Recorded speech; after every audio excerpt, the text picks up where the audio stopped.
Robert Schuman was one of Europe's most influential politicians and a founding father of the European Union. The Vatican will soon decide if he was a hero of the faith as well.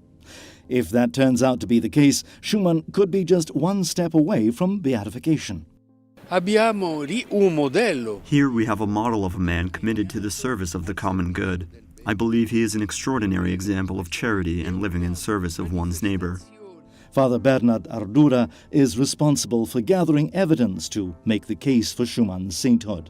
He recalls that as a politician in the post-World War II era, Schuman devoted himself to reconciling former rivals in Europe and laid the foundation for lasting peace in the old continent.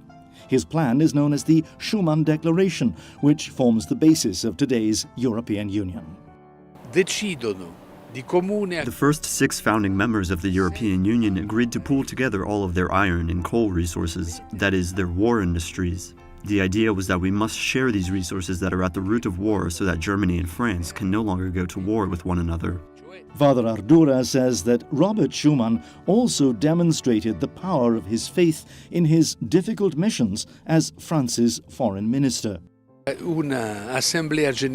General Assembly of the United Nations in New York, he gave an extraordinarily powerful speech, addressing the representatives of the Soviet Union to accuse them of undermining democracy and the authority of the state through manipulating the Communist Party of various countries.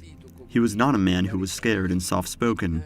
No, he had a strength that only faith could give him. To be declared a saint, the Vatican requires proof of a miracle performed through the candidate's intercession. In the case of Robert Schuman, it's his life's work that could be considered a miracle. It was by following his plan that Europe has continued to enjoy its longest period of peace in history.